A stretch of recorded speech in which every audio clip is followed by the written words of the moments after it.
Young Drunk! Hey, welcome to the Micheaux Mission. 2 Men, 1 podcast. Every black film ever made. My name is Len, a.k.a. the Bat Tribble.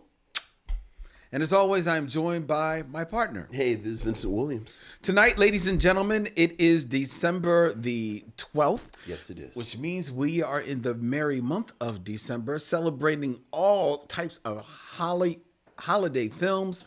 And tonight it's Vincent's turn to select our film to review. Yes, and he is select a rare occasion for Vince to select a recent release. Yeah. But it's one that has been on the lips of people for weeks now since it dropped on Amazon Prime. That is Eddie Murphy, Tracee Ellis-Ross, leading a huge cast in Candy Cane Lane. Yes. Tonight's film that we will be reviewing on the Micheaux Mission. Yes. But first, we want to say hello to each and every one of you out there who are watching as we stream live from Young Junk, Philadelphia's premier video podcast palace here in the lovely town of Manayunk, as we stream to YouTube and to Facebook and to all points north, south, east, and west, and to everyone out there in the chat. Hello, one and all. Good evening, one and all. Vincent, how are you doing, my I friend? am fine. Yeah, I am fine. doing good? Getting ready for the holidays. Yeah. Running around. So, good running around. I'm fine. And yourself? I'm doing the same. I actually will be this weekend taking a trip to Pittsburgh for a long overdue visit with my daughter and my grandson. Very nice. Very nice. I have an aunt who lives in Pittsburgh. So I like Pittsburgh. I've never I been. like Pittsburgh a lot. I've never been, so she's promised. Good comic shops. Oh, really? Yeah, good comic shops. Any one come to mind? I can't think of the name of the one that but I'll tell you offline. But if I remember, and in full disclosure, I haven't been to Pittsburgh in probably 5 or 6 years. I've never been. Yeah, so. but what I do remember is it had the components of those wonderful kind of Rust Belt cities where the real estate wasn't as crazy. Mm-hmm. So that comic shops could have these big shops. So they'd be nice size. Yeah. And stuff with a lot of back issues. Exactly. That's what you love. Exactly. You So love that back issue stuff. Mm-hmm. Yeah, so I'm looking forward to that. Mm-hmm. I'm looking forward to that big time.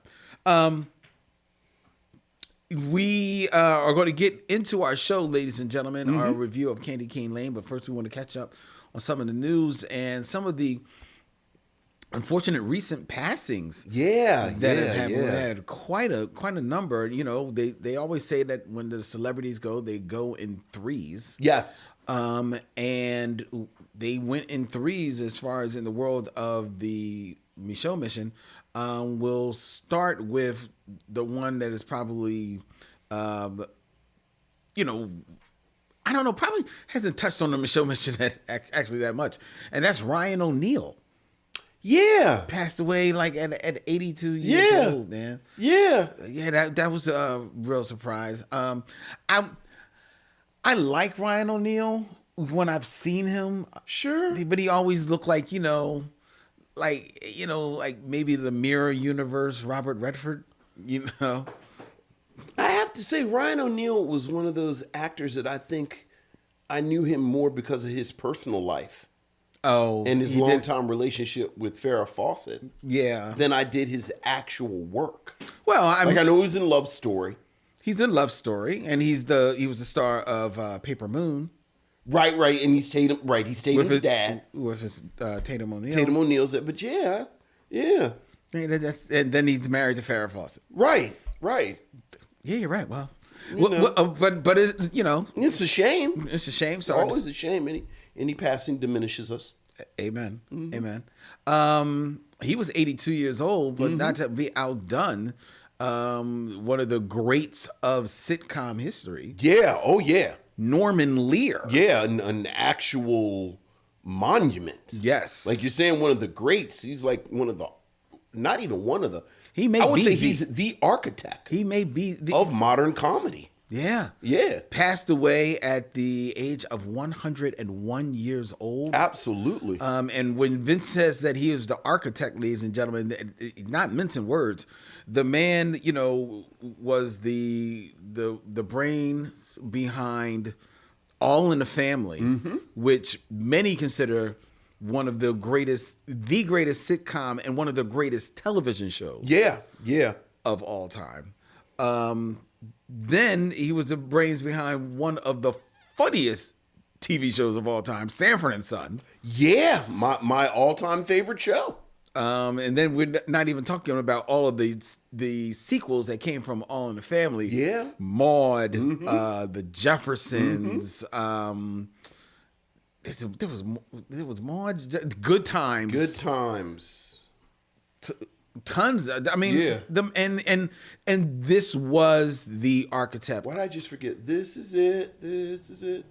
Oh, One Day at a Time. One Day at a Time. I forgot about One Day at a Time. Yeah, that was the other thing. Yeah, at one time he probably had like about 6 shows on air at one time. Sure, and he certainly, again, altered the speed and the tone of sitcoms. He did. Like if you And the language. which is really kind of captures everything that I'm saying.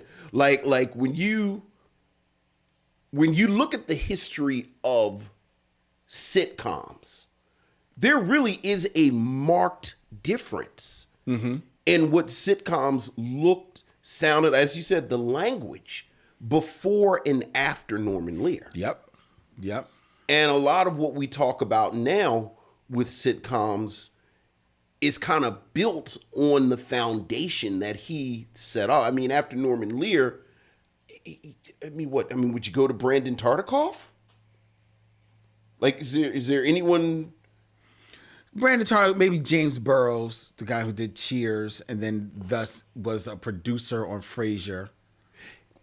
Here's the thing did about Taxi. Here's the thing about and Taxi. Here's the thing about Cheers and Taxi. I always felt like they were their own things. Well, I mean, but like I can't think of sitcoms that they influence, like that you could look, like maybe Night Court. I mean, but even Night Court. I mean, considering, we've already jumped off Norman Lear, but considering the ensemble that those shows were, sure, you could say Night Court presented an ensemble afterwards. Like ensemble, you could almost. I think the breadcrumbs from Cheers to something like Friends are right there. Because Friends, while it was just 4, it was still an ensemble. Right. It was an ensemble cast.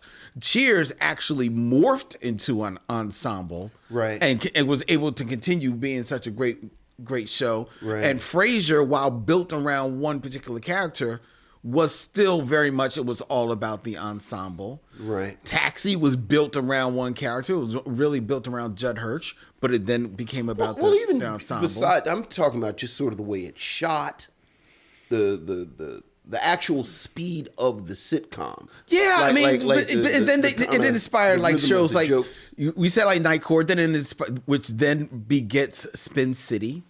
So I think it definitely did. Okay, all right. It influenced. And that would be before Brandon Tartikoff.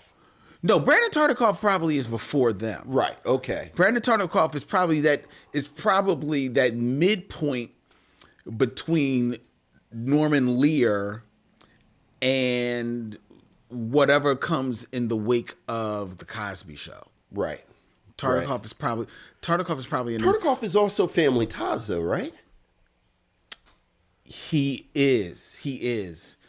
Another name in sitcoms that just came to me is and worth definitely putting in this conversation is Gary Marshall, because he did Happy Days, Laverne and Shirley, Mork and Mindy. Yeah, but again, I'm thinking about I'm not talking about things that they actually created necessarily. No, but I'm talking inspiration. about the wave that followed them. Yeah, but you're right, Gary Marshall. Even something like Too Close for Comfort or Bosom Buddies had that Gary and or like Perfect Strangers. Like they there all, you may be talking about the Brandon Tartikoff influence. They felt like Gary Marshall shows to me. Really? And I don't necessarily have the precise language why.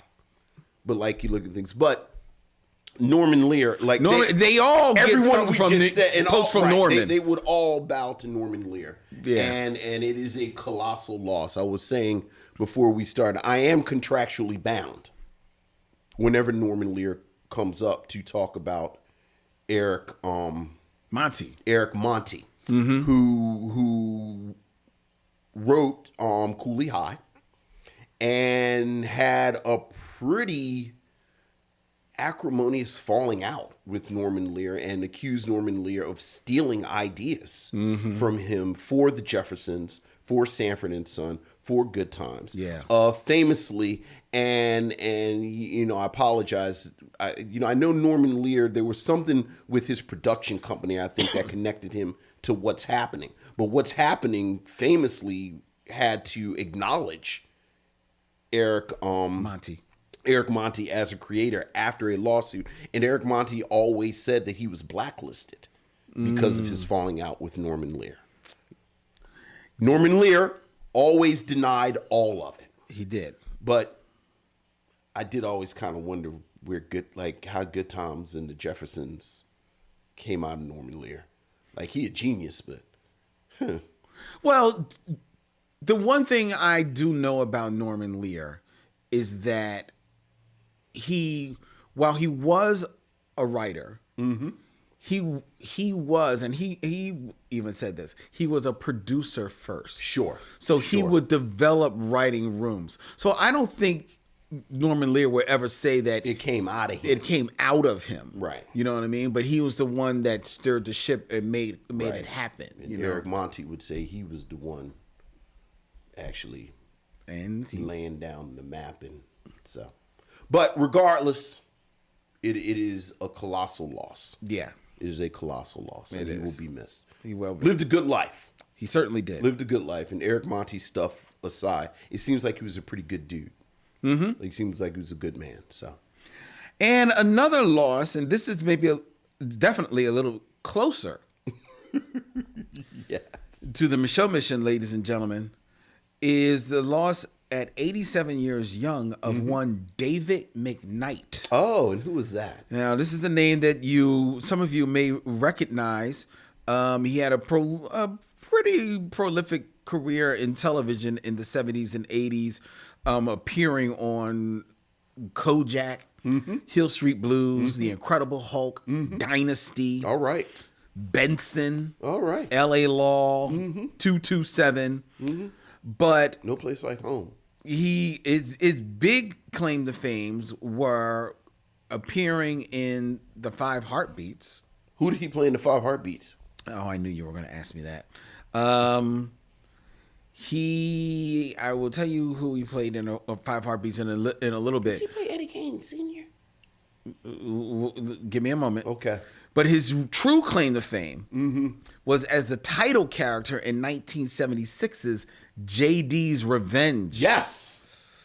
Where he played the deceased hustler who takes over the body of college student Glenn Turman and goes after the man who murdered him and his sister 30 years earlier. So David McKnight is definitely a name that we want to honor here on the Micheaux mission. Absolutely. Now you asked whether or not who was Who did he? he play in the Five Heartbeats? Let us find out for you, Vincent. Hold on. As I pull up David McKnight, and pull up his... Do you have his picture? Because I can tell you if you show me his picture. There's a gentleman.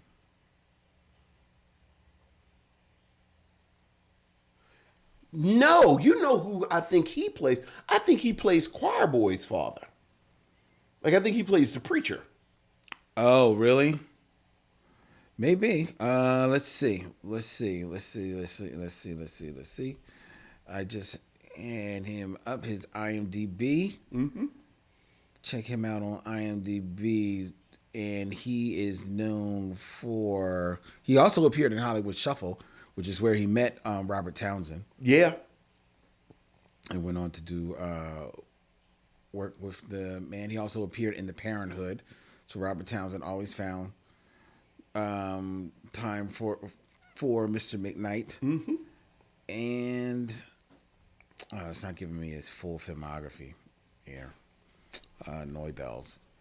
Sorry, ladies and gentlemen. Sorry, this is taking me a little bit long. This will be. Here you go. Look it up. Just put in Choir Boy's father. The Choir Boys.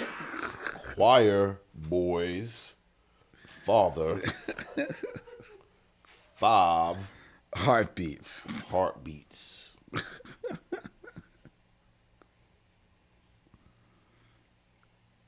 Oh man, and I'm finding everything here except that. It's, here we go. 5 heartbeats. Yep, that's him. Boom.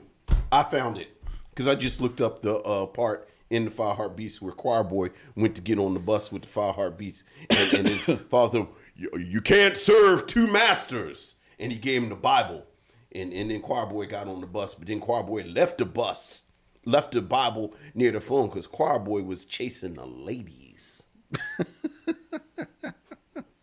And remember Choir Boy, he said he had a new stage name. His name was Rock. What was his name? Like Rock Stone? Yes. It was very subtle. Yes.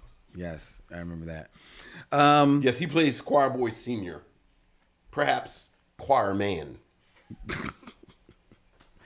And we have one. Just keeping it moving. Keeping it moving. We also have one other name close to the Micheaux mission. Hasn't shown up on the Micheaux mission, and it's hard pressed whether or not she will or not. But I was about to say, was she in movies? Ellen Holly, Mm-hmm. passed away on December 6th. She is famously known as Carla Gray Hall on the ABC soap opera One Life to Live. Yeah. Where she appeared from 1968 to 1980, and then again from 83 to 85. And Ellen Holly is noted as the first African American to appear on daytime television in a leading role. Mind you, that is the first African American, not the first African American woman. Yeah. The first African American to appear in a lead role on an American soap opera. As I mentioned, she passed away on December 6th at the tender age of 92 years young. That's right. Ellen Holly. And yeah, almost all of her work was on television. As in television, she appeared in a few small films in the 70s and 80s, but yes, most of it was on television. Yeah. So rest in peace to her as well. Most definitely. All right. So let's keep the train moving, ladies and gentlemen. Rolling. And with that, let's get into your emails. Or as we like to call them, missives from the missionaries. So what else is going on, Len? We have emails, Vincent. Ooh, missives from the missionaries. Ooh.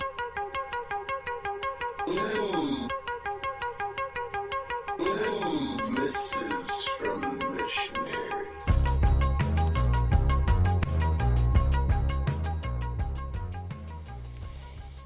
We have emails, Vincent, and our first one is from Nicholas. Hey, what's up, Nick? Right in time for the season. That's right, Saint Nick. What's up, Len and Vince? My name is Nick, and I am a huge fan of this podcast, A Fellow Missionary. Oh, good to hear, Nick. I recently listened to the Harlem Nights episode. Okay. And I can see why Vince thinks Harlem Nights is the weakest black film from Eddie Murphy's canon.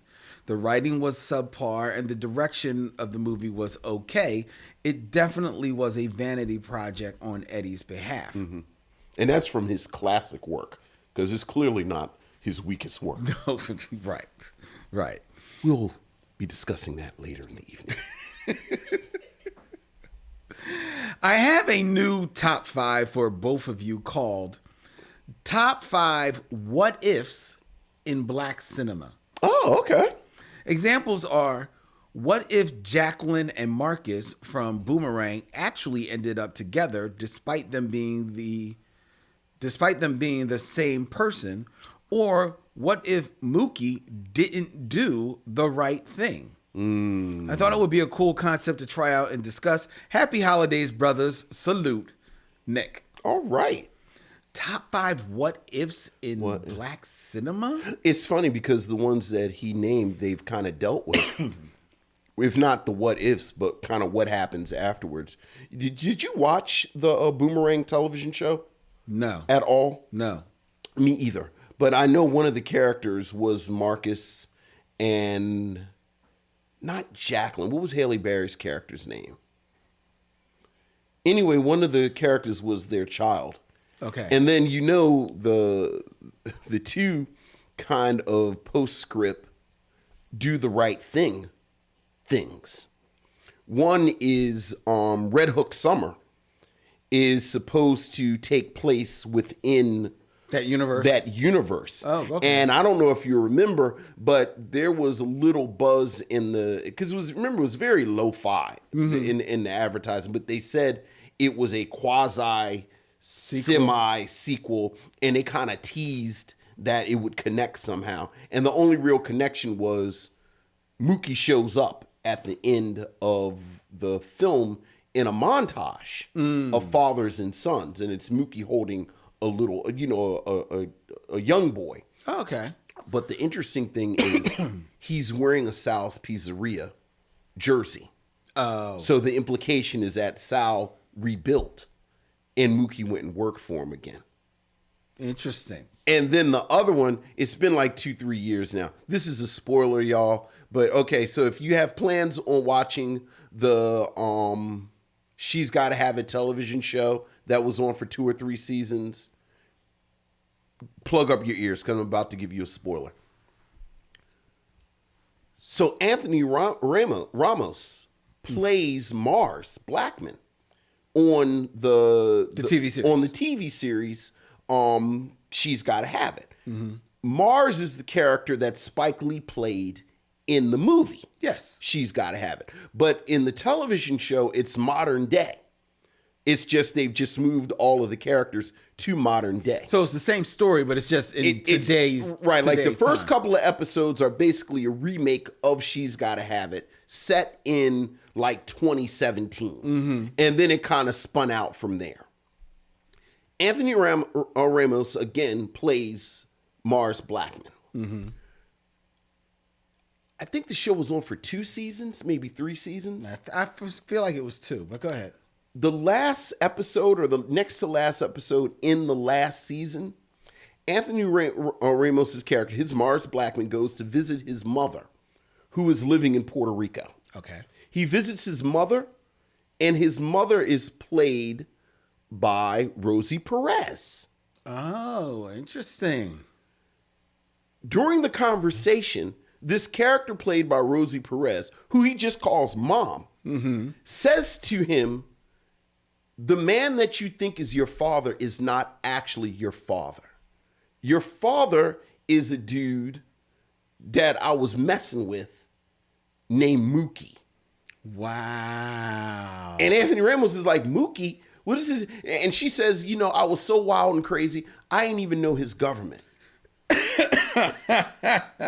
So that Mars Blackman in She's Gotta Have It, the television series, is canonically the son of Mookie from Do the Right Thing. Wow, that's dope. Yeah. That's dope. That's kind of fly. Yeah. That is kind of fly. So I almost want to watch the show just so I can see that. It's a mixed bag. Yeah. It's a mixed bag. But that's kind of cool. Yeah. That's kind of cool.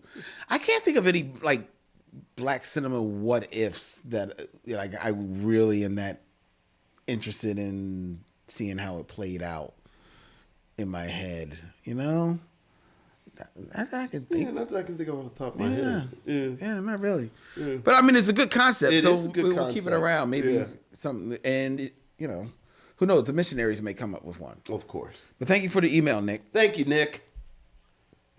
We got another email from Corey Nicole. Hey, Corey. Answering Vincent's question What question on A.J. Johnson. All right, now. I always got time to talk about A.J. Johnson. Hi, Len and Vince. This is a follow-up email from the last one I sent regarding why A.J. Johnson wasn't in Strictly Business. That's a good question. According to Dami Davison, who has a memoir out, believe it or not, and he does, and I read the book. Actually read it. Yeah. It's not bad. It's not bad at all. Halle Berry was fired by the director of Strictly Business, who was not Kevin Hooks.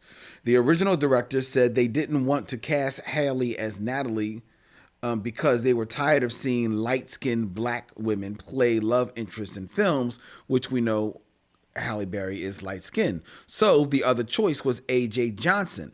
But then the original director of Strictly Business was fired and replaced with Kevin Hooks. A.J. Johnson was then let go as well, thus Halle Berry getting the role of Natalie. That answers your question. Wow. That is interesting turn of events. Yeah, behind the scenes kind of stuff. Yeah. I wonder if on the low, and she'd probably have no reason if like A.J. Johnson maybe harbored a little bit of animosity towards Halle, because that, as far as I know, You think that's what launched Halle Berry's acting career? it did. I mean, say what you want about the movie. No. I think you're... Well, I think that, to be fair, that, and then she got a claim for where's the movie where she's with Samuel Jackson? She's a drug. Oh, Jungle Fever. Jungle Fever. Spike Lee, yeah. So she got a claim for that. Then she's a lead in this. I don't remember which comes first, but I think that kind of like gets her started. And that certainly seems, at least as if I remember A.J. Johnson's filmography, the closest she came to an opportunity. Yeah, I mean, well, I'm well versed in A.J. Johnson's filmography, actually. Yeah, after House Party, and then Kid and Play couldn't get her in House Party too, because Kid and Play famously got Full Force, and I think Tisha Campbell and Martin Lawrence rehired.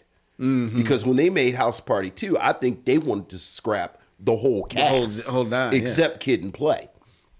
So after House Party, I believe she doesn't show up again until The Inkwell. Wow, was that long? Well, yeah, because that's a nice little stretch. The Inkwell is like the 90s. House Party is the 80s. Yeah. I mean, it's like the late 80s. Late 80s, but still. I was going to say, it can't be that hard to pull her up her filmography. Because, it's like House Party, Inkwell, and then, of course, her magnum opus, Baby Boy. You and your Baby Boy.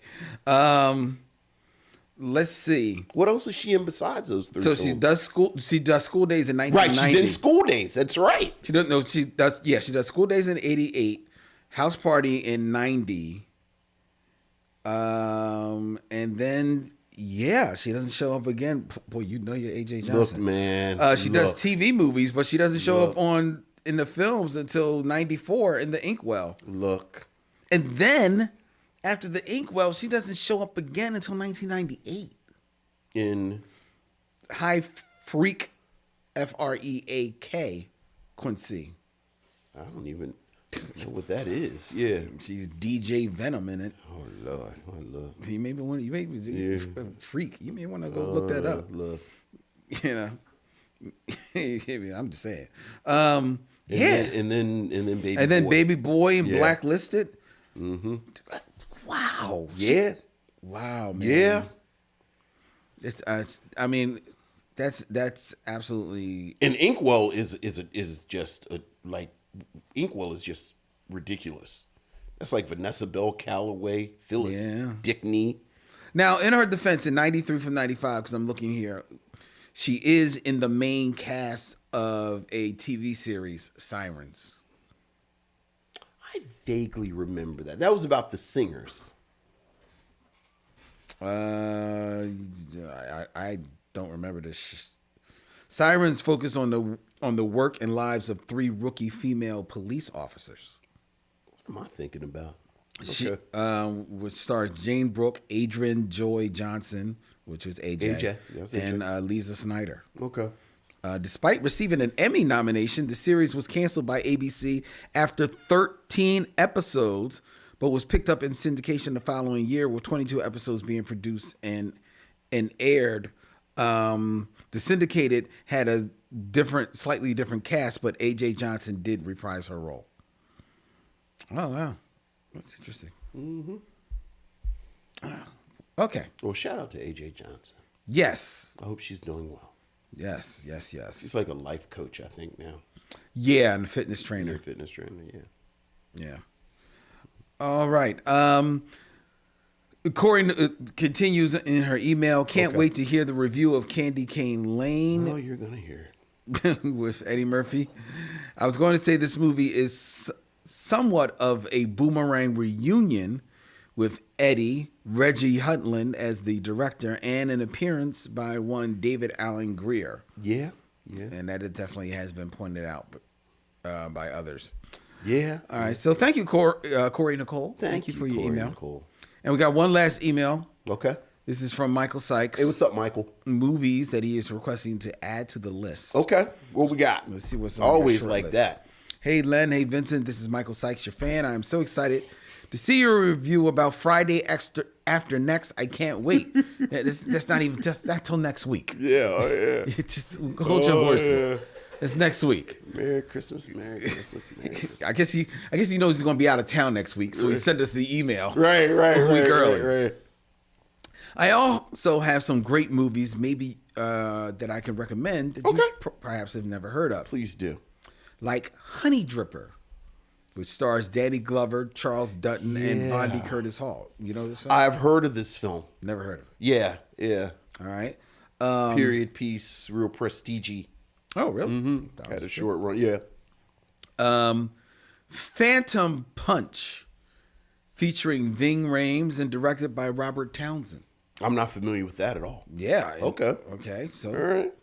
Once in the Life, starring Lawrence Fishburne, Iman Walker, and Gregory Hines. Oh, I'm not familiar with that. This is when This is when we know, and it's been shortlisted, Gang Related with Tupac. Yes. Because that's Carl directed Devil in a Blue Dress. Oh, Carl Franklin? Yeah, I think that's Carl Franklin. Yeah. Obstacles, starring E40 and Brian Hooks. Okay. One day. Foolish, starring Eddie Griffin and Master P. Yeah, I'm never going to pick that. One day. Stomp the Yard. Yes, of course, Stomp the Yard. Of course, Stomp the Yard. Who doesn't want to watch a movie about 45-year-old actors playing college students stepping? Don't you know? They stomp in the yard for fraternity supremacy through stepping. The Obama Effect. Oh, what's that? Who's that? Is that a film? Yeah, but I don't think it wasn't a feature film. Right. Okay, I thought that was maybe documentary. Okay. Caught Up. Yeah. And Ice-T and Charles Dutton and Ernest Dickerson's Surviving the Game. That is on my short list. That's been shortlisted. Yeah, that's on my. I actually forgot Ernest Dickerson directed that. Yeah, that has gotten even shorter on my list. I seem to remember really kind of liking. Me too. Yeah. Because I thought, and I remember. Well, now I do remember Ernest Dickerson talking about basically casting Charles Dutton in the lead role of the dudes hunting. Right. Dude, because otherwise you'd have had a bunch of white dudes hunting a black guy and just the politics of it. But they said by having Charles Dutton in there, it complicates it. And it does. It's kind of like Ernie Hudson plays the great white hunter in Congo. Mm-hmm. Yeah. Take your time with these. It's just something to add to y'all happy holidays list. Your fan, Michael Sykes. Thank you, Michael. Those are good ones. Those are very good ones. Those are nice. I forgot about some of those. Thank you very much. Yeah. We appreciate that, Michael. Absolutely. Just to let you know, ladies and gentlemen, as we mentioned before, next week or Michael mentioned, we're going to be reviewing Friday After Next. And then after that, we are going to shut the show down for 2 weeks. We're going to take 2 weeks off at the end of the year to kind of like recharge our batteries and come back in I guess technically the second week of January. All ready to go as we start that March, inching ever closer to episode 400. Does the March start? What episode are we on? We are on 376. Oh, yeah. So the March should start. We usually start, We usually start at 75. At 75, but then because of the holiday, we thought maybe we'll start like within 15 or 10. We kind of nail it down. Maybe do 20. Yeah, maybe 20. That's probably something we should talk about in a meeting and not during the show. I just started a meeting. Yeah, hit the gavel. Right. Yeah, I guess the March has started. It's started, and we definitely have a couple of some ideas, some special events that we want to pull out. We're going to be doing a special event in January, January 27th at World Cafe Live. Yes. To be specific, the lounge at World Cafe Live, when the Micheaux Mission will be presenting a film screening of Love Jones. And doing a live podcast right there. Tickets are on sale now at worldcafelive.com. Come out, enjoy Love Jones with us. You know you haven't seen it on a big screen in who knows how long, if you've ever even saw it on a big screen. Now's your time to see it on a big screen and enjoy some wine and food. And Vince and I and Dylan, there'll be a Dylan sighting at World Cafe Live for Love Jones, our live podcast. Like grainy footage of him walking. It's just walking through the woods of the Pacific Northwest. We can have like some anthropologists and scientists on arguing about whether or not he's a hoax. You can see the zipper. You can see the zipper. Does Dylan actually exist? Here's the funny thing. It'll be like a dude, and it'll say scientist. Here's the funny thing, though. If you had him in the grainy footage, I actually have a friend named Steve Austin. Steve Austin. We could have the $6 million man. Yeah, kind of speak on it. Speak on it. So yeah, ladies and gentlemen, January 27th at the lounge at World Cafe Live, the Micheaux Mission presents a film screening of Love Jones, followed by a live podcast. Ticket on sale at worldcafelive.com right now. Absolutely. All right. I also want to invite you to check out a podcast that has been put out by the company that I, graciously work for. Push Black. We've got a new podcast, a new narrative true crime podcast, The Stolen Girls of Americus. It's all about a true story that happened in 1963 when 15 black girls were kidnapped from a protest at a movie theater and held captive for 45 days against their will. It's an untold story of racial violence against black girls, black women, and it's a story about how these girls rallied together in sisterhood, and their mothers did the same to solve this mystery. It's a 5-part series. It's available wherever you find podcasts right now. All 5 episodes are up and available. And now that all 5 episodes are up, we just began like really promoting it. So we were just kicking it out by word of mouth. But now we just started promoting it. And just last night we started promotion. And in less than 24 hours, the podcast is number 65 in the history podcast that is fantastic. Section of Apple. And skyrocketing up, The Stolen Girls of Americas. Please check it out wherever you find podcasts. I guarantee you will enjoy it, and it's a story that needs to be told. You did some voice work for this, right? I along with being a producer on the show, I do some voice work. So if you enjoy Len's voice, as we all do, this is another way to hear it. It'll be interesting because I actually play a white man on the. Hey, you darkies! What are you doing protesting this theater? Oh, is that you? If only I was just saying darkies. Oh no! Oh no! Len, are you using crude language? Ooh. Len Webb, Texas T, as you've never heard him before. That's right. You never heard it like this. Yeah. Woo. So yeah, it was very traumatic. All right. Language. Anyway, so check that out. Absolutely. All right, let's get on with it. It's time for us to get into the top 5. Top 5. Who's your top 5?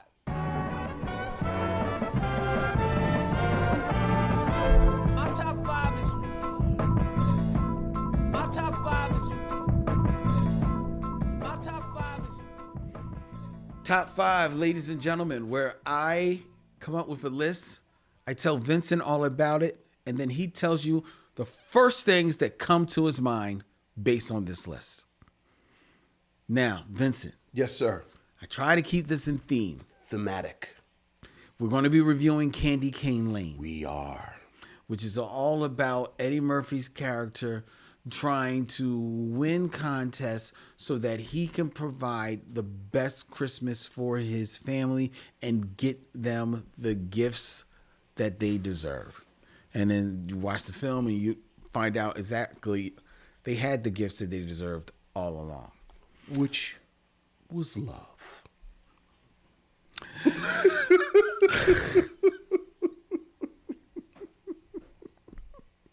Come on. So keeping it in theme, yes.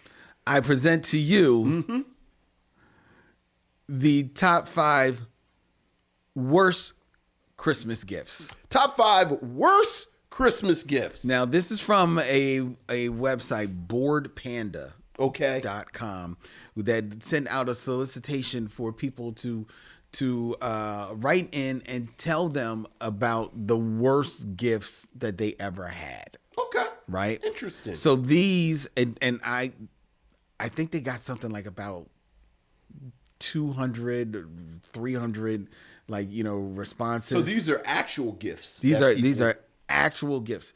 These are actual gifts. But more to the point, these are actual the story, because sometimes the gift itself isn't bad, but it's the story. It's the story behind it. It's the story behind it. All right. So number 5. And all of this is these are the stories. I didn't take the people's names. Sure. Put it out there. So number 5. All right. is a little stuffed angel cherub with pink wings and yarn hair. It was a little Christmas ornament. Okay. The story behind this is the writer says, when I was 8 or 9 years old, my grandma gave me a Christmas ornament. Okay. It was a little stuffed cherub with pink cheeks and yarn hair. I cried like crazy because I had saved up my allowance to buy that cherub for her the year before. Oh, so grandma regifted his crappy gift. Yeah. Oh. That's horrible. That is horrible, but maybe you should have bought grandma a better gift. He was 8 or 9 years old, Vincent. I mean, he was old enough to know, like you, when you were 8 or 9 years old, you knew when you liked a gift. 8 or 9 years old. 8 or 9 years old. You say, and he saved up his money to get this Christmas ornament for his grandchild. My question is, what did he give grandma next year? I bet he gave her a better gift. I bet he gave her back the ornament. I bet he didn't. You don't think that's you think he's tough love. Tough love. I'm team grandma. I can't wait till Adam starts buying Christmas gifts. I can't wait. What's number 4? I'll be right there. Bring this garbage in here. Give it right back to you. Now what have you learned? Bam. Number 4. Number 4. A knit scarf. Knit scarf. Okay. So one year, my mother-in-law asked, nay, demanded, that I knit a scarf for her for Christmas.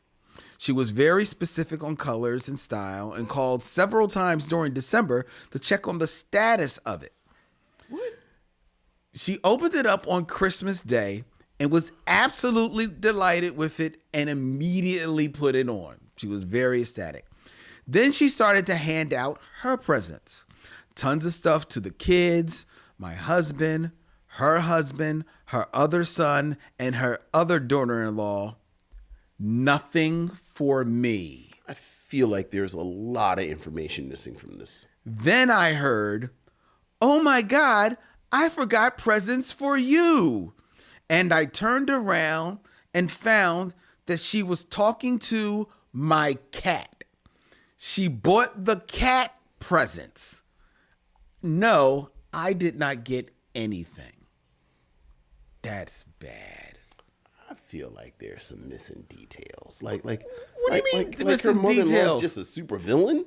It certainly sounds like it. She's Mother Doom. Maybe her husband hates her. What's the husband got to do with it? Because his mom is giving you nothing. But the mom begged her to knit her a scarf.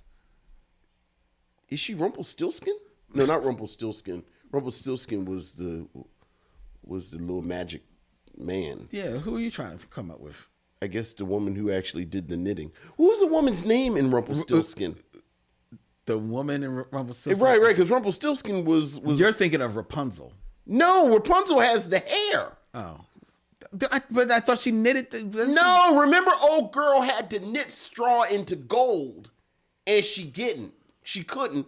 So then she made the deal with the little devil leprechaun man and said, I'll give you my child if I can knit the straw into gold. Is that Rapunzel? I mean, is that That's Rumpelstiltskin. That's Rumpelstiltskin. And then she was like, oh, so what's and the then girl's he was name? like, right, what's her name? Because then he was like, if you guess my name, I'll give you your child back. But then she couldn't guess his name because who can guess somebody's name? But then he was doing like a little dance. Ha ha, I'm Rumpelstiltskin.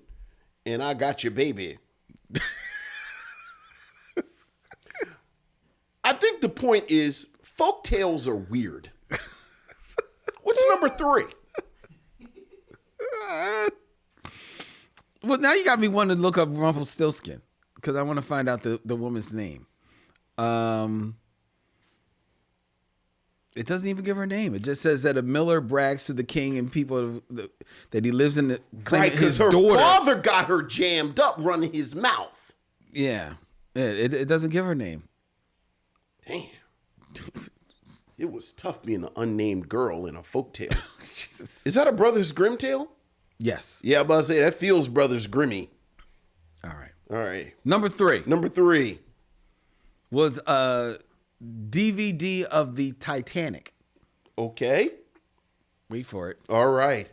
It was actually a pirated copy. Okay. Already seen it before twice. It was not in any type of case. It just had Titanic written in marker on it. So it was just, like right. at home DVD. It didn't belong to the person who gave it as a gift. Mm-hmm. And the DVD was scratched and didn't play. Was the person that gave you the gift addicted to crack cocaine?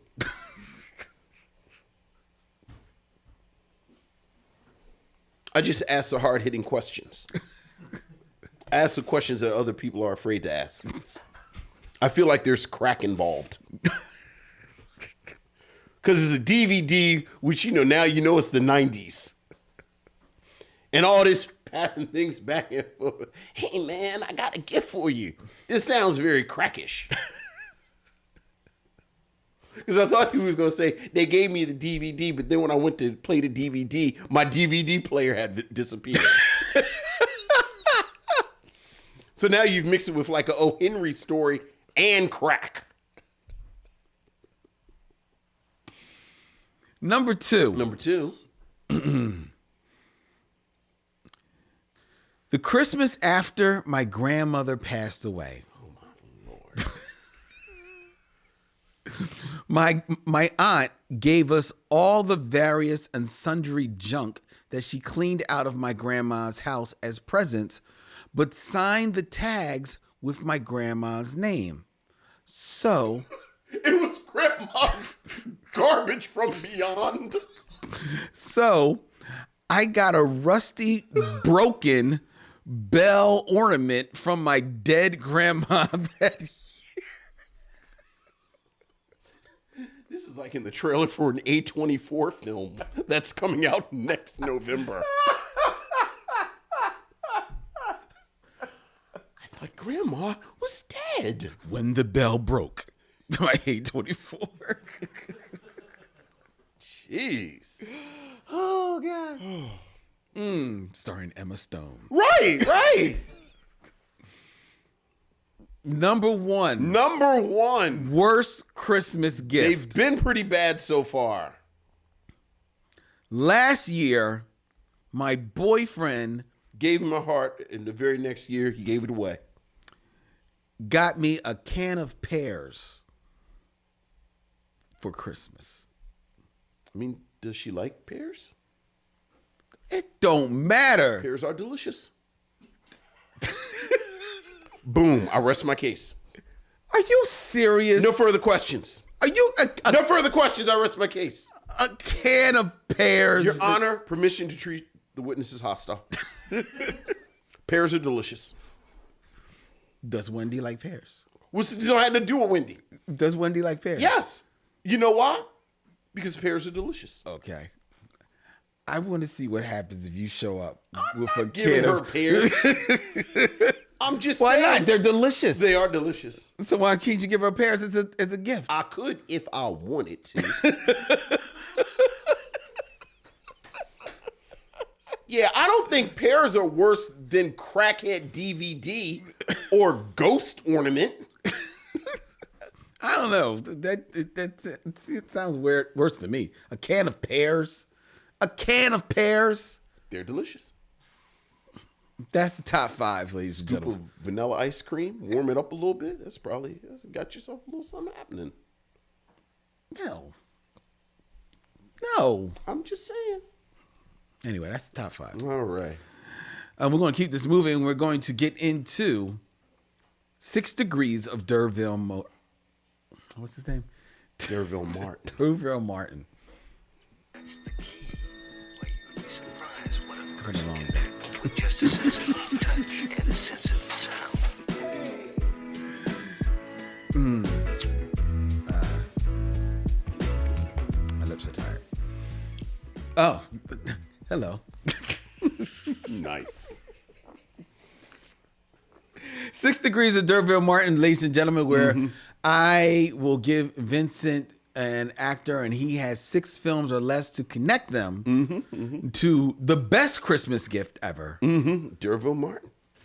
D'Urville Martin. That's right. Keeping it in theme, Vincent. Keeping it in theme.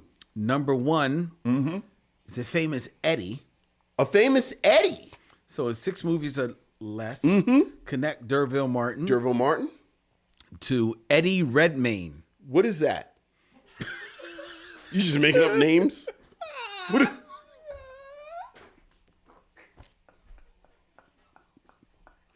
You just making up names?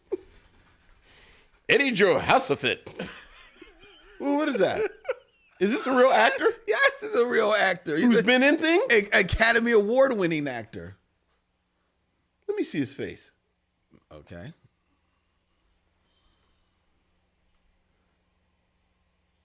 Oh, why do I know him? Whoa, let me see his face again. Yeah. No. Why do I see him in old-timey clothes? You're about right. Yeah. Oh, with like a wand. Oh, he's in Harry Potter. Not Harry Potter. You got to get it. The what's the one the prequel, the money grab? You got to at least get the first. Fantastic Beasts. There you go. Okay, now we got something to work with.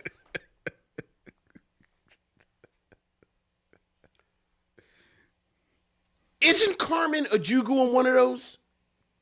Let's see. Yes. Right, because I was like, oh, it's a black person in Harry Potter. Okay. Now I got something to work with.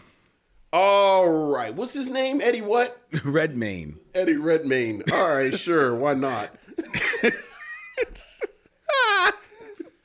So ignorant. All right, let's just how we gonna get to Eddie Redmayne? Yes, Eddie Redmayne. Redmayne of like the Ohio Redmaynes. Sure, why not? All right. I'll keep it in theme too. Because Derville Martin. How do I want to do this? How am I going to do this?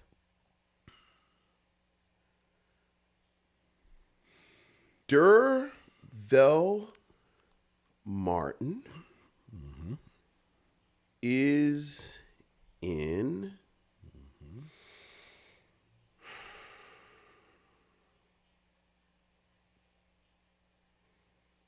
right, because I'm getting a Carmen, and so I'm really gonna get to Carmen Ejugu probably from Sparkle.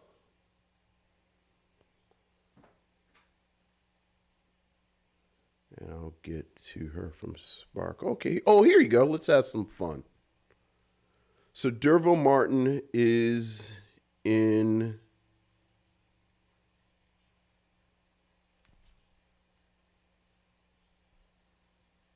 The Final Come Down with Billy D. Williams. Mm-hmm. Billy D. Williams is in Lady Sings the Blues with Richard Pryor. Mm-hmm. Richard Pryor is in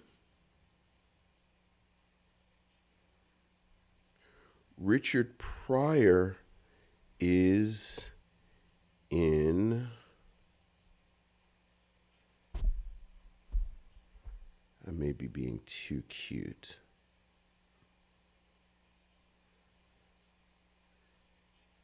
Well, Richard Pryor is in Harlem Nights with Eddie Murphy. Eddie Murphy is in, so I've done 3. Mm-hmm. Eddie Murphy. You're trying to get to Sparkle. Right? Yeah. Mm-hmm. Well, Eddie Murphy is in You People with Mike Epps. Mike Epps is in Sparkle with Carmen Ejugu, who is in Fantastic Beasts with Eddie Redmayne, which is an actual real person. He is a real person. I know he is. He won an Academy Award for portraying a real person. What was that? He portrayed Stephen Hawkins in My Theory of Everything. Oh, yeah. Did you see that? No, I did see that. Did you? No, I did see it. Did you? I did. Really? I did. Did you? I did. I did see it. I had to think about it. I did see it. It was okay. Uh-huh. All right. Well, there you go. Do I have another famous Eddie? No. You don't have another famous Eddie? You don't have a famous Eddie. Next up is a famous Murphy. Oh. See what I did there? So in 6 movies or less. Who's the famous Murphy? Connect Derville Martin. To Cillian Murphy. Oh, Cillian Murphy. Okay. Well, Cillian Murphy, you get him a couple of ways because he's Scarecrow in y'all's Chris Nolan's Batman. But I like him better in the Chris Nolan film that I really like. Oppenheimer? No. Inception. Mm-hmm. He's in Inception. Mm-hmm. So this is how we'll get to him. So Derville Martin is in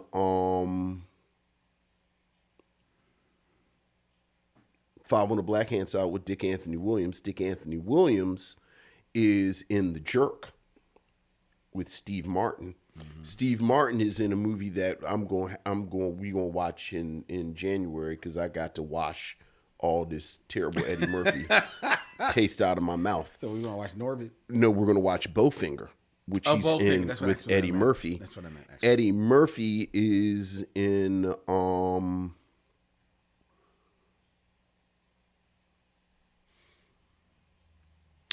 Coming to America with Samuel Jackson, who is in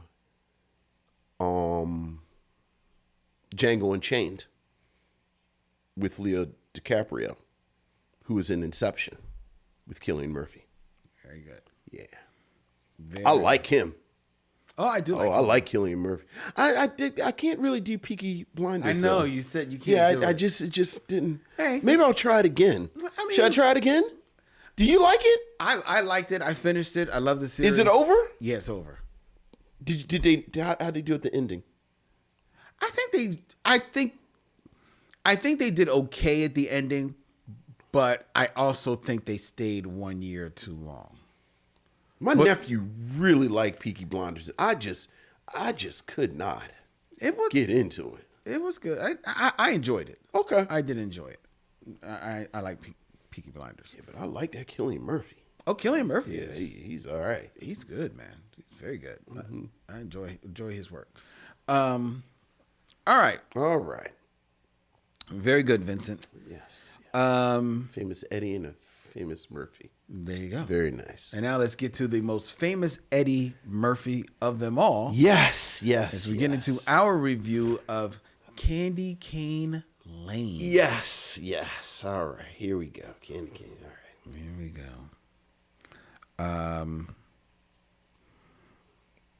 Before we get into that, Vincent, I wanted to ask you, and this will be edited out. Okay. You had told me about it. Have you watched or started watching Pluto on Netflix? Oh yeah. Have you finished it? I'm on like episode 4 because Okay. I am luxuriating in it. Yeah, me too. Because it's long. Oh It's my really deep. God, it and is intense. so. Did you read the manga? The manga? No, I never read manga? I never read the manga. Oh, it's so good. And I have to say, if you're watching the anime, you actually don't have to read the manga because they are so faithful to it. Okay. It is the most faithful adaptation I've ever seen of anything. I really am enjoying It is. I think I'm so probably on episode. good. I think I'm about to watch episode 6. Yeah. Probably when I go home. Yeah. But yeah, it's really good, man. Yeah. And it's gorgeous. Oh, It is absolutely yeah. gorgeous. I mean, I heard people talking about like the Blue Samurai, and that looks okay, but this hand drawn stuff. Oh my god! I don't even really really. I don't really do anime. Like really. I know. Like It's not not- right. it's not We've really- talked about it's yeah. not just my thing, but oh yeah, Pluto. I don't really do manga, but Pluto. Oh yeah, this is it right here. I know. All right, I just wanted to see whether Oh or not you're yeah. up on it. And it goes without saying we didn't talk about. I don't know how we didn't talk about that damn Godzilla -1. Oh, did you see it? Dude, I'm gonna say it. You kind of tiptoed around it last week. I'm gonna say it. I think this is the best Godzilla movie. Period. I told you. The end. No, you said I think it might be, but I think it might be, but- because you like the team ups into this. It's as far as my favorite, Yeah. but I can still look at it and recognize that it's a better movie But and this- story. This was ridiculous. Yeah, man. This is the first Godzilla movie I've ever seen. I actually didn't need Godzilla to show up. I could have watched The Humans the Yeah, whole movie. maybe. Which kind of made it so I was like, wow, I'm really enjoying this character study and this really human story. But in like 10 minutes, It's all going to be it's moot. right. Because right. Godzilla's just going to Right. start stepping on people. Right. It is so. And I will also say that as much. And the acting was good. Like it was, The acting is phenomenal. Yeah. Acting is phenomenal. But as much as I do have more fun in Godzilla versus Sure. in Kong. I can recognize this is the better movie, and this Godzilla is probably even a better design. well, and we do got because I will go down a rabbit hole and I don't really want to talk about Candy Cane Lane that much. I loved how it acknowledged the man in the suit ness, but that it was almost an otherworldliness nature to the way that it it moved, Godzilla moved, that somehow made it scarier. Yeah, but that's because it actually is Toho that does this whole production. There's no American influence in it at all. Yeah. And like that, the final scene when the plane. Oh, all right. Well, don't tell. I'm just saying plane. Look, anybody listening, we wholeheartedly, if you don't like Godzilla movies, we wholeheartedly recommend Godzilla -1. Yes. It was some stupid young boys got caught out though. Like Camille and I were laughing because we noticed none of the commercials let you know that it's subtitled. That's true. So it was some young boys in there that I don't know if they were what we would call readers.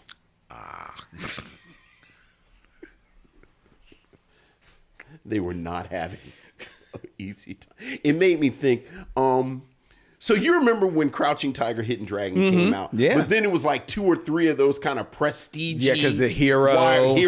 Hero. Mm-hmm. Boy, me and Wendy joke about this all the time. So if you've never seen Hero is a period piece.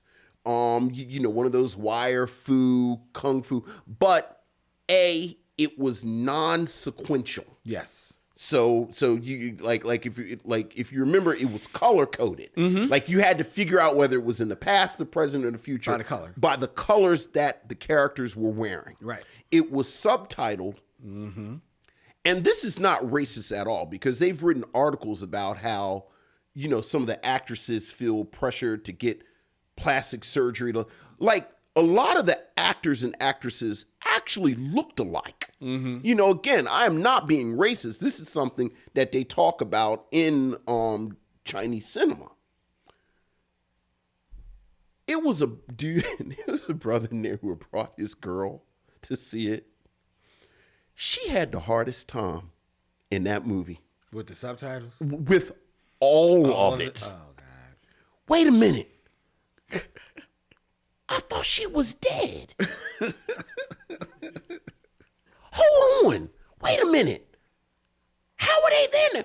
Lynn, she talked through the whole movie, and I've never felt as bad as I felt for that young woman who was there on a date. And he told her we're going to see a karate movie, and he brought her to this mishmash puzzle of a film. Yeah. That she just could not crack the code. She's sitting there waiting for Jackie Chan to show up. Right. Or just somebody to tell her what's going on. So it was these 3 dudes, you know, knucklehead boys, like 18, 19 years old, and they just could not get around the subtitles. Did they stay for the movie? No, they got up and left. They actually got up and left. That's a shame. It just... I mean, that's a shame because at the end of the day, it's a Godzilla movie. I know. But it is a lot of words, and they're going real fast. You just wait for Godzilla. You just wait for Godzilla. You're gonna know what's gonna happen then. You know what's going to happen? Yeah. All right. Boys, it's so impatient. Anyway, all right. Let's get into our review. Yes.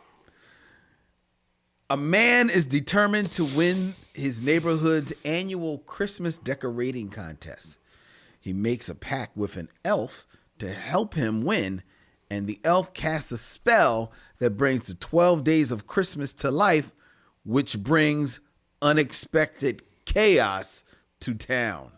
That is the synopsis of Candy Cane Lane, a new film out for the holidays on Amazon Prime and starring one Eddie Murphy, Tracee Ellis-Ross, Janaea Walton, Thaddeus Mixon, and Madison Thomas as the Carver family.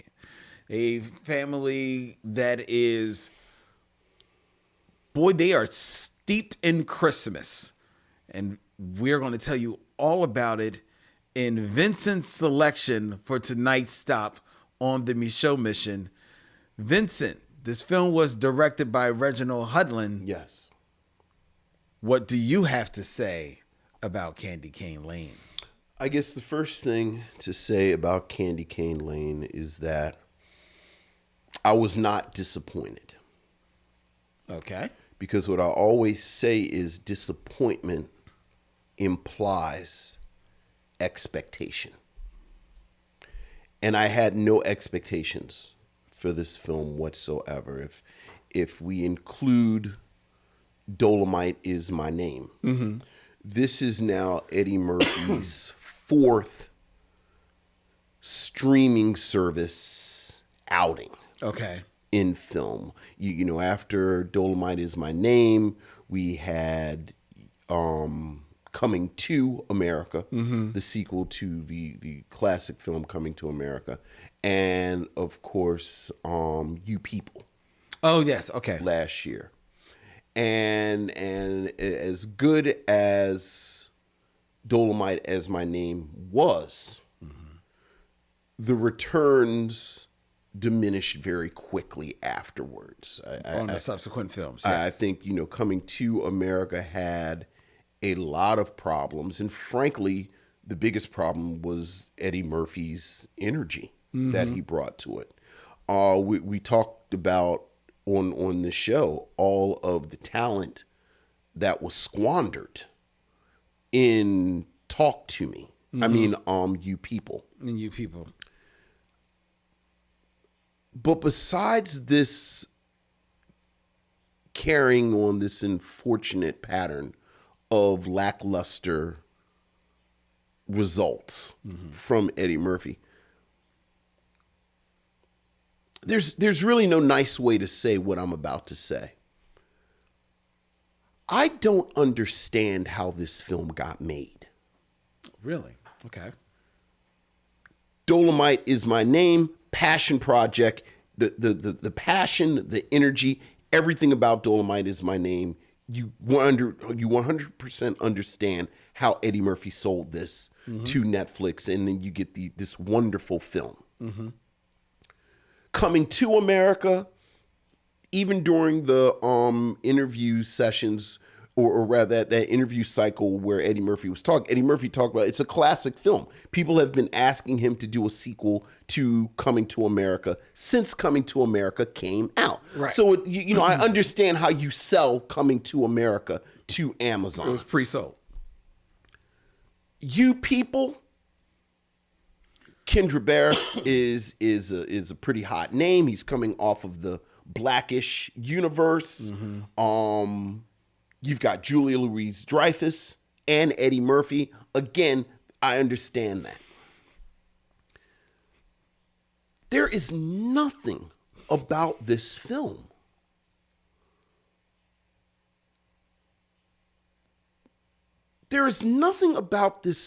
that makes me understand why Eddie Murphy wanted to be involved with it. As you said, he plays this character, Chris, who loves Christmas. This is the extent of what we are told about why he just loves Christmas. He's got this very, speaking of Kenya Barris, this very sort of cookie cutter, by the numbers, almost sitcom family. Not almost. With Tracee Ellis-Ross, who you guys can just cut and paste this because I'm going to say this about every cast member almost in this film, is utterly wasted. Like, I was so confused by Tracee Ellis-Ross playing a character that she basically played for 7 years. Not well. Like, she's, you know, she plays his wife and there's no chemistry. None. There's no energy between them. Tracee Ellis-Ross could have been played by a cardboard cutout of Tracee Ellis-Ross. Eddie Murphy's character gets fired, which has no real bearing on the overall plot. Nope. He's just fired, but he loves Christmas. They live on one of these streets where people argue or people kind of compete with each other for bragging rights. Right, for Christmas You decoration. know, we have the bragging best Christmas decorations. His main rival played by Ken Marino, rights. Yeah. a comedic actor whose work I have enjoyed for years, who completely wasted in this film. He's in 4 or 5 scenes, but he might not have been there. He might as well He could have not been been there. there. Yeah. Long story short, and this really is a long story short, Eddie Murphy's character, Chris, becomes super invested in winning the Christmas decoration contest. Ends up going to a mysterious shop Right. where he basically sells his soul to what we find out is a rogue elf. And missionaries, let me just tell you, this description of her as a rogue elf is more exciting than anything that this character Pepper, played by Jillian Bell, another comedic actress whose work I have enjoyed. But are you ready, Len? It's completely squandered in this film. Eddie Murphy realizes that the deal that he makes with her, or rather, Chris realizes the deal that he makes with this rogue elf to have the best decorations. He's basically sold his soul, and he's going to turn into an animated figure, like a figurine. like glass. If he doesn't get the 5 rings from the 12 Days of Christmas song, the 5 golden rings. And he'll be turned into this animated figurette that she already has collected. The figures that she's collected, the 3 people that stand out, Chris Redd from Saturday Night Live, who I have to say, Chris Redd, bless his little heart, does the best he Can do. Yes. Robin Thede Yeah.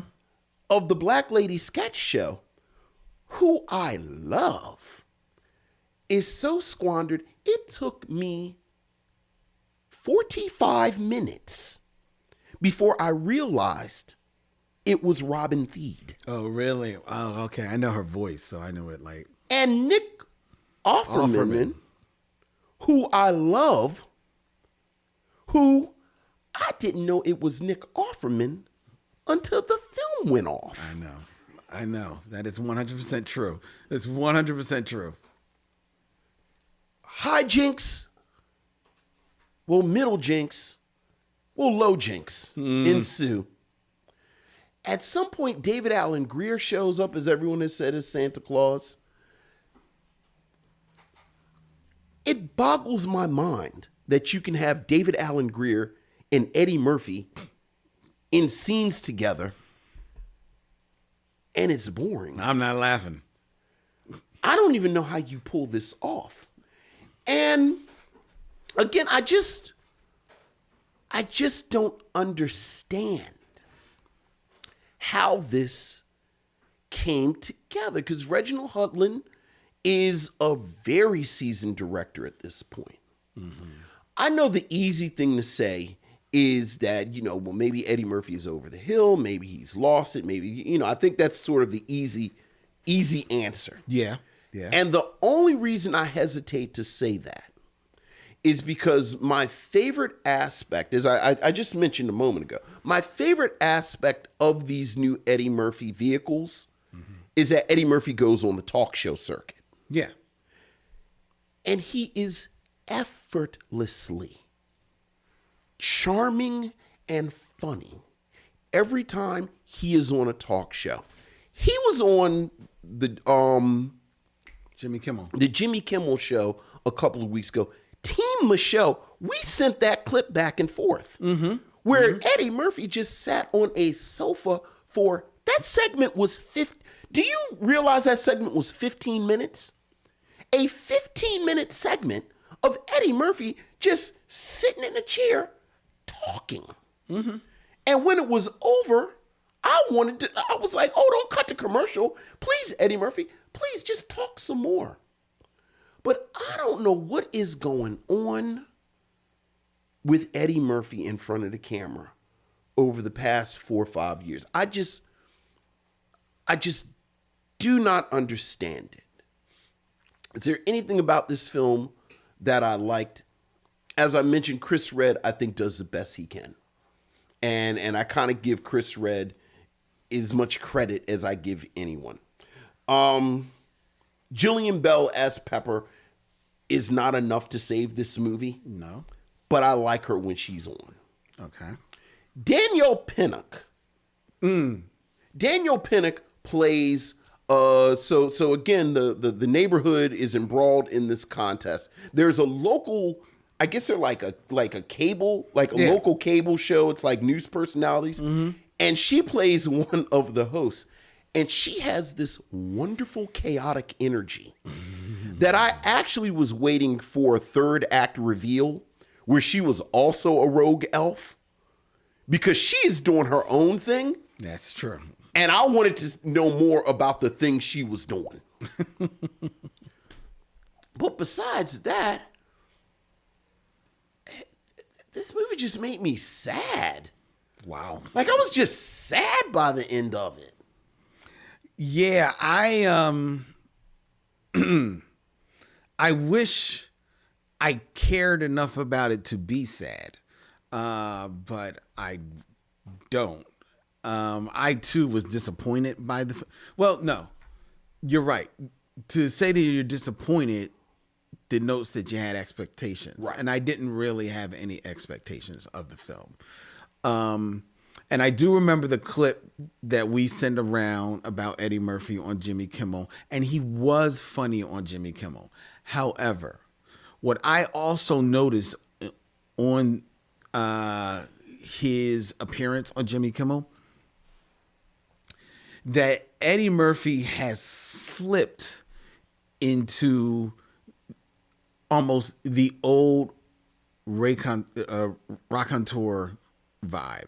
Okay. You know, like when he goes on these shows, first of all, he's going on these shows with almost all of the hosts are much younger than him. Right. And they're in awe of him. So they're in awe of him. Yeah. Right. When I was young and I used to watch the Johnny Carson show, right? Jack Benny would go on his show. Jack Benny is a huge comedian from the from the 40s and 50s, ladies and gentlemen. Huge. And he was Johnny Carson's hero. Yeah. And by the time Johnny Carson in the 70s was doing the show, Jack Benny was on the other side of his career. He was just doing, Las Vegas shows or whatever. But whenever he went on that show, you could see that Johnny Carson was just, I'm here in front of Jack Benny. It didn't matter how often he was. And that's how all of these guys, Jimmy Kimmel, Jimmy Fallon, all of them, this is Steve Colbert, this is how they all look at Eddie Murphy. And rightfully so. Sure. He's earned that. He has earned his laurels in that way. But he has also slipped into that gear. And that gear that you saw during that appearance on Jimmy Kimmel, because while we shared the clip about the story that he tells, because he tells this great story about dating Lola Falana. What only did with Lola Falana? If you really watch it again, the facts of the story are funny. But he's not really delivering the story. Interesting. He's kind of just... Right. He's telling it, and because the facts are funny, you're like, "Oh my God!" Right. But he's just like, "Yeah, well, Right. And that is the mode that he's slipped into. He was energized for Dolomite Is My Name because, like you said, that was a passion project. Yeah. It was a passion project, but it was also the project by which I think he sensed this is going to also kind of like let people know that I still got it. Right. A bit. So he had something to prove. If I decide to actually lace up my shoes. Right. Because remember, the talk coming out of Dolomite was that, okay, now that I've done that, now I'm going to get back on stage. I'm going to go do some shows, to get set up for a big comedian return. That never happened. No. Because he fell right into that groove, man. He fell right into that groove after it, because after Dolomite is my name, they threw money at him. You've been talking about coming to America. Let's make it happen. The pandemic was, looking like it was bubbling up. We need something that can happen. You can knock this out in a couple of weeks. Sure. Yeah. And he's been in that mode ever since. You People, and all the way down to Candy Cane Lane, where Candy Cane Lane is him not trying to relive classic Eddie Murphy. He's trying to just relive the Family Guy Eddie Murphy moment in his life, because he did have that time in his life when he was Dr. Dolittle and he was doing films of that nature for the family. He's just trying to tap into that. But vibe. at least he had energy. But what I'm saying, he's trying to tap into that. Yeah. But you can't he does not get out of gear, man. He doesn't. And you can see, and the unfortunate thing is you could see him forcing it a little bit. There are moments when he tries to force it, and it just doesn't go. There's nothing there. No, there isn't. There's absolutely nothing there. So when you've got Eddie Murphy as your lead, which means that he is going to be on almost 85% of the scenes in this movie. Yeah. And he's stuck in third gear. I was going to say second. Well, just second? Yeah, he's really puttering along. Exactly. Yeah. You're like, oh man. It's so now everybody else, Chris Redd, you're right, pops off the screen in a little form. Right. But he does work. To be honest, it doesn't help that this script is badly written. But more than that, it is stuffed with plot. There's so much. He gets fired. Tracee Ellis-Ross possibly has a promotion, but based on whether or not she can schmooze some son account. is a tuba player that's failing math. They're failing math. They don't really like his music. The daughter doesn't want to go to UFC. She's a track star, but she wants to go to Notre Dame. The little girl maybe is losing the spirit of Christmas. The $3 Alec Baldwin stepbrother across the street, who's his rival. There's supposed to be some big rivalry. That doesn't really go anywhere because he leaves the movie for a moment. And then maybe we're going to get money from the contest, but then come to find out there's no money involved in the contest. Right. And you learn that before the end of the, way before the end of the movie. So prizes and tacos. So now you've lost any interest in that. Yeah. He buys the ornaments, the stuff from the elf, and then that goes awry, and just to show you how dumb this movie is, there's a scene where you see that dude's house has an alarm system, and it looks like an elaborate alarm system. Yet the elf comes walking into the house to talk to the little figures, real life glass figures that he stole from her store, and say, "Y'all coming back with me." Well, you know what? On second thought, no, you're not. And then she leaves. What? What is happening? There's so much is stuffed in this film. It makes absolute sense that Reginald Hudlin, a seasoned director, he don't even know where to point his camera half the time in this movie. It is. And the thing is, I actually just listened to a review of this film from some people that review Christmas films, so they're all in gear for Christmas movies. Yeah, this is their thing. They Christmas people. And when they reviewed this, and I listened to their review before I watched it, because it was the last week, and they liked the movie. So I'm like, okay, so maybe on just the silly Christmas movie level, this movie works. And that's all I'm going in to this film for. It doesn't even work on that level because the story is so hackneyed and the lessons learned are so forced in at the end.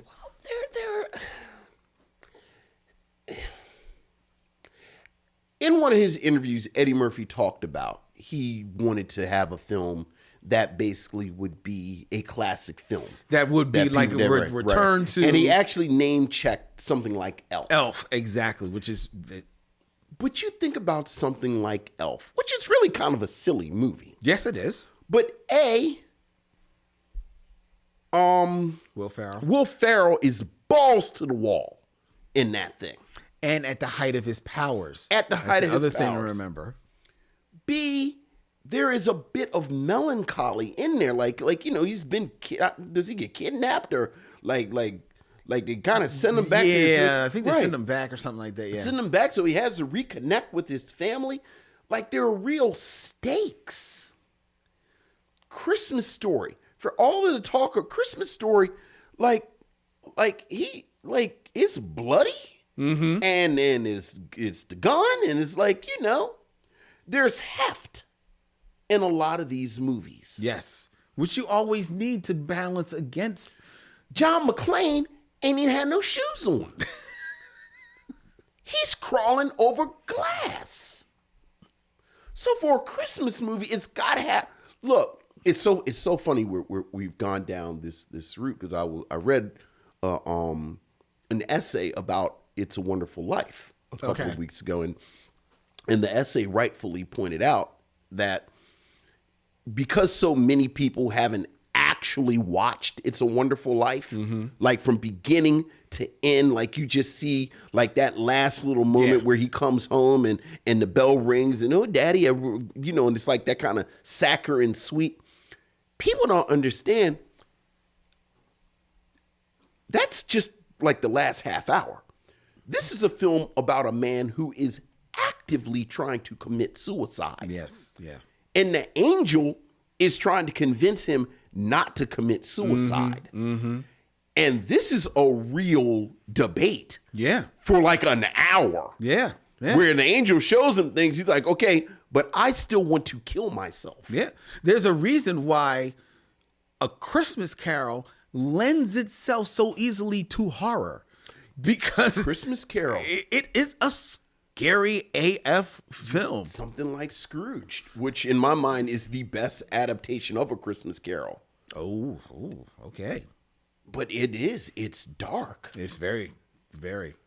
You gotta have stakes. You gotta you gotta have the stakes, but you also have to, if you want it to be classic, there's got to be, you've got to cut out the story, like all these mindless like limbs. You need to cut this bare bones. Elf is the story of Elf. Right. Christmas Story, actually, when you watch that movie, it's a bunch of like vignettes that happen, but the central theme, right, the through line is the gift. It's the wagon. This movie, the gun. The gun, right? Yeah. This movie, everything is like up here, and they try to pay off everything, and it just doesn't. Right. Like, you just sold your soul for Christmas decorations. That's enough. You are about to lose your life and be consigned to the body horror of being a living doll. That's movie. That's it. Let's go. That's all you need. That's all you need. And quiet as kept, you didn't need 3 kids. No, you didn't. No, you didn't at all. I don't know. Right. Maybe the one little girl. Yeah. So yeah, it's in a lot of ways, I don't like reviews like this because this is the type of review where we could just sit here and point to all of the missteps, the misfires, the badly executed aspects of this film. Like I said, I it got to the point I was just happy to see something that like I said, I really did like Danielle Pinnock, like her as this, and she slipped her son in here somehow, and Yeah, she was cute. She got Yeah. a little grating on me. oh, but, I liked her. but she was cute. She was a lifeline for me. And then when she said, "Oh, I didn't mention that the $100,000 is going to be paid in tacos," I said, "See, that's the kind of chaos I'm looking for." I liked her partner in that, Timothy Simons. Well, I liked him bouncing off of, Yeah. of this mad person that somehow his agent has signed him up to be sitting in here with her. I know. Like you said, I went to the Columbia School of Journalism. I liked him. Yeah. I liked him. And I will say, I really didn't laugh in this movie except when the 6 geese are laying and you just see them firing eggs out of their boom boom from the air. Boom boom boom boom. Just That made you laugh? It made me laugh. That made me sad because this was a wonderful opportunity for physical humor from Tracee Ellis-Ross. And yeah, who, again, is wasted. for 7 years, she showed she could very much be a physical comedian on Blackish. I don't know how you give Tracee Ellis-Ross an opportunity to jump around and act silly, and she doesn't. Yeah, you're right. You're right. I wasn't even sad. I was just confused. Speaking of confusion, would you recommend Candy Cane Lane? I wouldn't, and it pains It me. feels bad to say that, right? pains Because me. it's because like you said, it's the type of review you don't like doing, because I also recognize that there is a wide swath of our audience, or the audience in general, that is going to watch this movie, especially on Christmas Day. Yeah. And it's just going to sit there and just, Look. enjoy it for what it is. Watch Jingle Jangle again. Yeah. It's always time for Jingle Jangle. Yeah, well, because it's always time for a Nika Noni Rose. It's always time. Nigga, Noni Rose isn't even in it that much. But enough. But what she said. No. You know I love Jingle Jangle. No. Jingle And I did like Jingle Jangle. Yeah. So yeah. Watch Jingle Jangle Watch Jingle Jangle. again. But And The Preacher's Wife.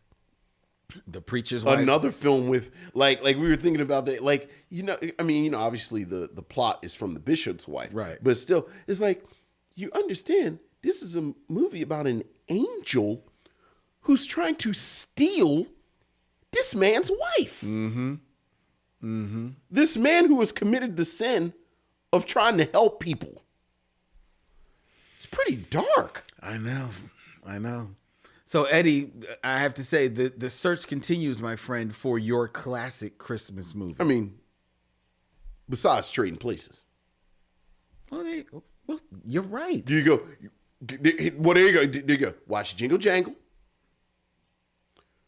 Watch Trading Places. And Watch A Preacher's Wife. there's your Christmas. There's your Christmas right There's there. your Christmas. All right. And he's talking to you, Eddie. You watch Jingle Jangle, Trading Places, and Do you think Eddie has seen a complete cut of this film? No. Me either. No. Me either. I just get I get the sense I do think Eddie Murphy is a consummate professional. Yeah. Like, I think he's where he's supposed to be. He shoots what he's supposed to shoot. But yeah, I don't see Eddie Murphy watching this. Yeah, I don't think this kept him. Yeah. Got him out of his trailer much. Right. Well, again, and after it's done, Next. yeah. All right. All right. So that is our review of Candy Cane Lane, ladies and gentlemen. Before we tell you that we're reviewing Friday After Next week, I invite you to follow the Micheaux Mission on the social media of your choice, whether it be Instagram, Facebook, or I can't even say it, Twitter or Twixix, whatever it is. Instagram and Facebook at Micheaux Mission. You can also subscribe to the Micheaux Mission on YouTube at Micheaux Mission, where you can hit the bell, be notified when we have new videos going up. We actually put up a video of our review of Boxing Day, and our review of Othello went up, and a top 5 when we broke down what films certain actors should delete from their resume. So that video went up, and there'll be more videos going up over the next couple of weeks because I've got time now. So that's what we're going to be doing. The Micheaux Mission is also a proud member of The Podglomerate. ThePodglomerate.com. They make podcasts work. They're the podcast network that we have been proud to be called home for now over 6 years. They picked us up in our very first year and have been with us every step of the way. So shout out to Jeff and all of the team at Podglomerate. Hope you guys are enjoying your holiday.